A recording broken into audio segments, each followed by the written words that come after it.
I've got an unexpected treasure to share with you today. Hello everyone, I'm George Taylor from ImagiNERDing. Subscribe to my channel to get updated whenever I release new videos about Disney books like this one, Disney theme parks, or amusement park history. This was a book that was completely off my radar until recently. I was so glad I was able to score a copy on the secondhand market. It is a Tell a Tale book from Whitman Publishers, and they have a long history with Disney. And this one is called Big Albert Moves In. And I'm just even thrilled looking at the cover. I have not opened this book yet. I do not know much about it at all. And just to show you, it's not very big. It is a very, very small book from there. But looking at the cover, oh, this is spectacular. Just to see what's there. You've got Frontierland and some of the buildings there, Cinderella Castle. It just looks like this is going to be wonderful. And it only cost 25 cents the publication time, which is not how much I paid for it, but we won't talk about that. Like I said, I haven't even opened this yet. And there is the entire gang right there. Walt Disney World, Big Albert Moves In. Let's take a look at this. Oh, that is absolutely fantastic.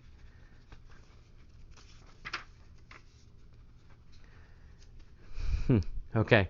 Big Albert was a shaggy, baggy, wuffly, saggy country bear who lived in the deep woods. He liked honeycomb and wild blackberries and summer rainbows and green hills.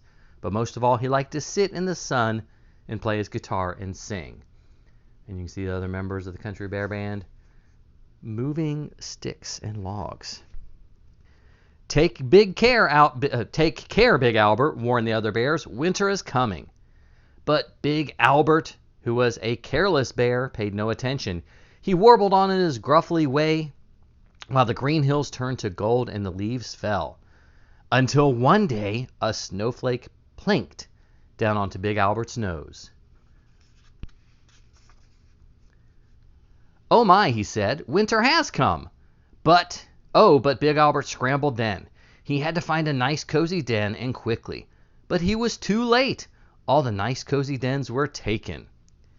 "It is cold here," thought Big Albert, "and I think it may get colder. Perhaps I better go someplace else.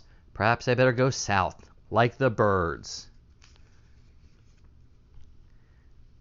Big Albert set out for the south. He walked and he walked until he was not only cold, but tired and hungry as well.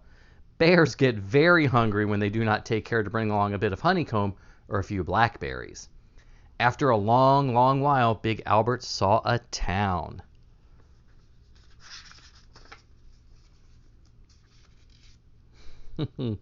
Now Big Albert knew that bears really should keep away from towns.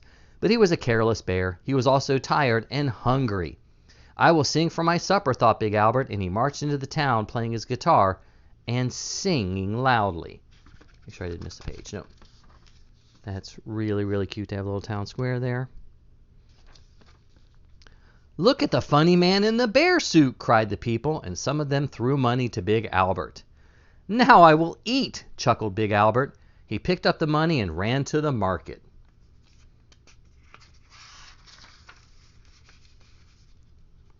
"I would like some honeycomb," said Big Albert to the man at the market. "A bear!" cried the man. "There's a bear in my market!" And he climbed up onto his highest shelf. "Maybe a blackberry or two?" said Big Albert to the checkout girl. "Eek!" "Eek!" I could do that better. "A bear!" screamed the girl, and she fainted. Okay. Her name is Marge. Big Albert looked out the window and saw a policeman.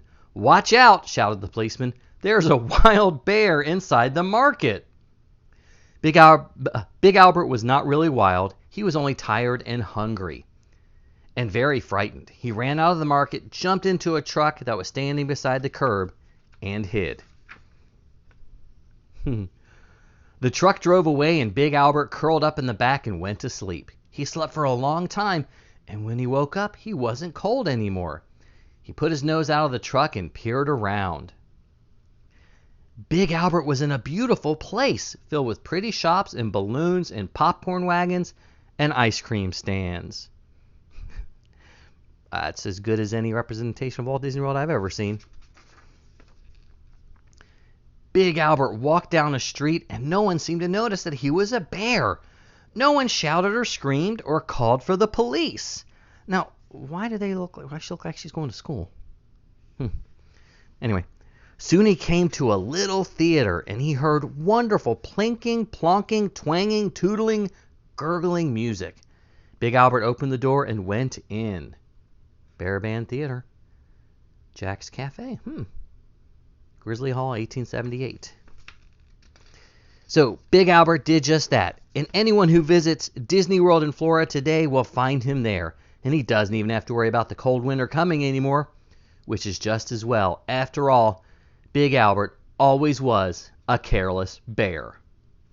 That is really, really cute. I like that transition. And then we've got the end paper again with the Country Bears and Trixie. Very exciting. And then the back just talks about other titles. Wow. That was completely unexpected and very charming story of Big Albert Moves In. Obviously a tie-in with Whitman Books. They have a long history, as I mentioned, with Disney and publishing a lot of their early books. But this book is adorable and it was completely off of my radar. Oh, I would love to know, has anyone out there found other books similar to this about the early parts of, or the early beginnings of Walt Disney World? Leave me a comment and let me know. I would love to hear from you. I'm George Taylor from ImagiNERDing, and I hope to see you in the parks.